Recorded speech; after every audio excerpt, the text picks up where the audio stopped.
Bonjour à tous, ici Amélie. Merci d'être sur ma chaîne dédiée à l'économie domestique et à la propreté.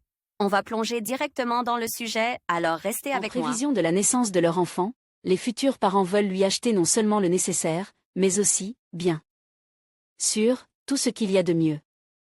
Si la situation financière de la famille le permet, de nombreux futurs parents achètent pour leur bébé des articles de grande marque, pensant logiquement que le fabricant célèbre sera dans ce cas une garantie de haute qualité.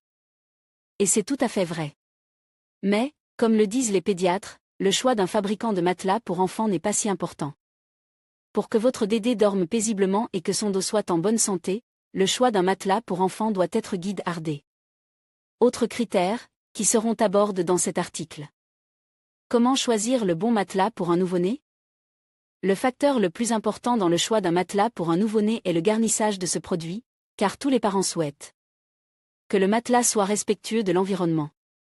Un produit de qualité pour enfants doit nécessairement laisser passer l'air pour que la peau du bébé puisse respirer, et ne doit pas dégager d'odeurs nocives et désagréables. Les principales variétés de rembourrage des matelas pour nouveau-nés sont multiples, le crin de cheval, qui, bien comprime, se caractérise par une durabilité et une élasticité particulières. Mais ce type de matelas présente un inconvénient, le crin peut provoquer des allergies chez l'enfant. S'il y a des personnes allergiques dans votre famille, il est donc préférable de refuser d'acheter un matelas avec ce type de garnissage. Les algues, qui peuvent également être utilisées pour remplir un matelas pour un nouveau-né, n'ont qu'un seul avantage.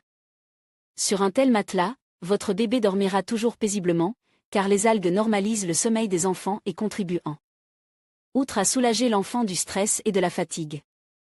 La noix de coco, parfois appelée coire, est un matériau naturel composé de fibres de coco.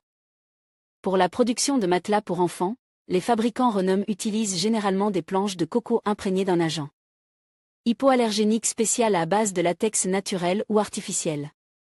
Les garnitures en noix de coco présentent également de nombreux avantages, elles ne sont pas sujettes à la pourriture, ne provoquent pas d'allergie chez les bébés et, surtout, elles ont des propriétés bactéricides. Voir aussi les matelas à ressort sont des produits qui ont dominé le marché pendant longtemps. Avec l'évolution de l'industrie, le latex, qu'il soit synthétique ou naturel, présente également des aspects positifs qui sont importants. Pour les matelas pour enfants, il est hygroscopique et résistant à l'usure.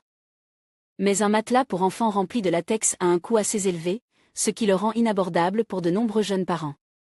Le spunboard est un tissu artificiel résistant à l'humidité qui est utilisé comme couche de séparation des matelas. Attention! La présence de spunboard dans le garnissage du matelas que vous avez choisi signifie que le matelas sera élastique et durable.